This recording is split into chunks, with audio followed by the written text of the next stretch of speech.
Maintaining your saxophone doesn't have to be an act of torture, even though one of the first things you see walking into the repair room might be these medieval torture instruments.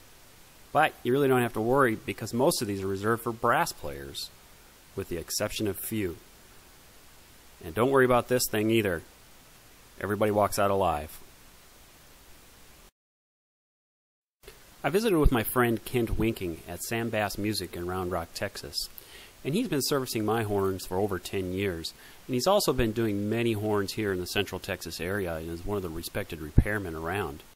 I asked Kent about some of the preventable repair issues that he sees coming in the shop. And here's what he had to say.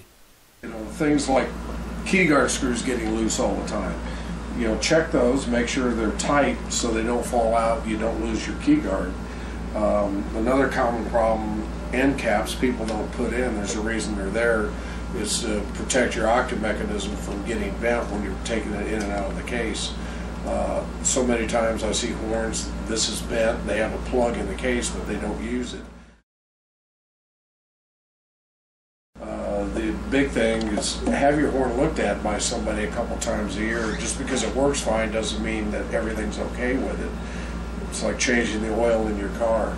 You don't wait till your motor blows up to say, oh, I need an oil change. You have that done every 3,000 miles. Well, you should have your horn looked at just to make sure everything's functioning properly on a common basis. Other than that, you know, most good repair shops, when the horn's in, will check everything, will oil the keys, make sure your rods aren't binding, make sure things aren't loose, the pad's not falling out, pad's not torn, common things that you can't see yourself unless you know what to look for. As far as sticky pads, that's a big issue with saxophones. There's new pad companies out now that are using kangaroo leather pads, which are less sticky than the common kidskin pads.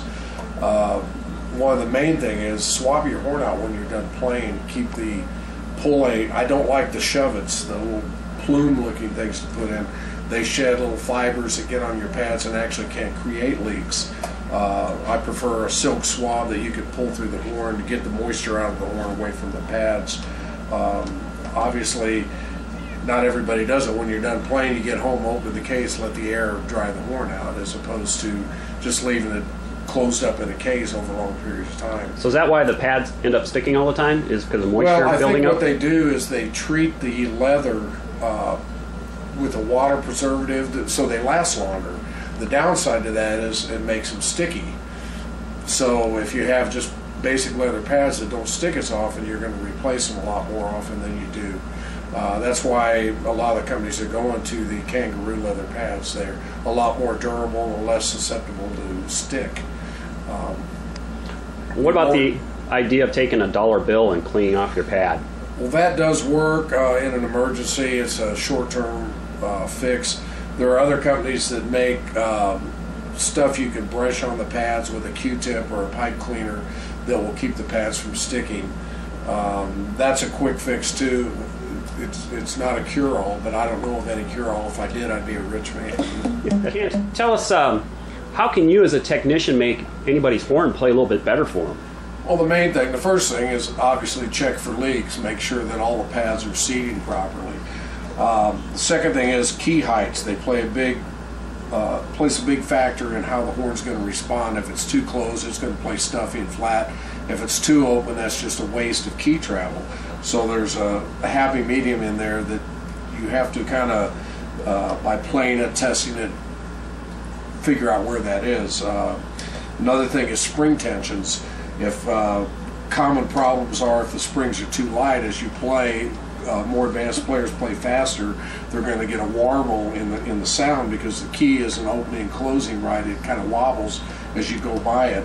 So that's another thing that a good technician can check and make sure it's working for you. There are a lot of horns that people play that are really, really loud, a lot of key noise, a lot of clicking and clacking. How do you get rid of that? What's causing all that? There's a number of factors that can cause key noise. One, obviously, is felts and key corks that are gone or compressed over a long period of time that tend to act like a rock instead of a felt. So, at given times, those have to be changed. Another factor is oiling the keys. Sometimes they come in there bone dry, and just by putting a good grade of oil on the keys or rods will quiet some of the mechanisms down. Again, that's a thing that years of experience you can look at and say, okay, oil's not going to take care of this, so what else is it? Sometimes it's excessive key play. In other words, the key's worn where it's sliding up and down. That has to be taken care of by countersinking pivot screws or swedging keys to get rid of all that excess play, which can create noise.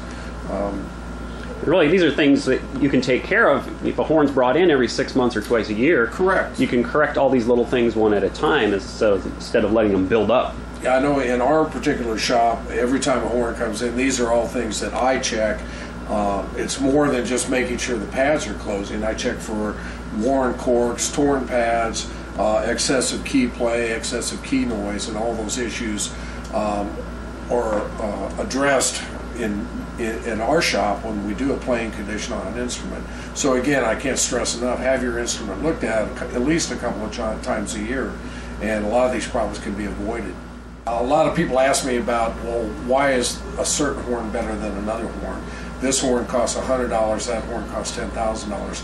Well, there are happy medians in there. A couple of factors you want to look at. One, if it's too cheap, are you going to be able to get parts for it?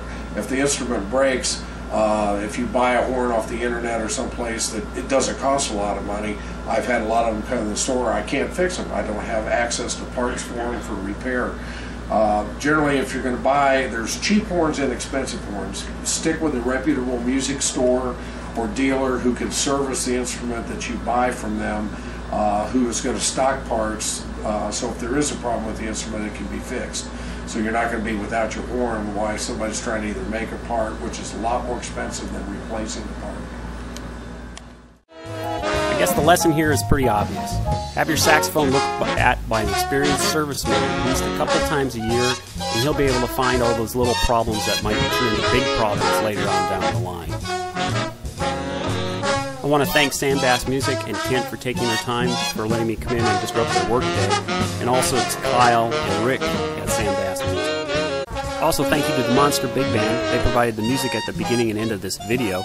Look them up online at monsterbigband.com.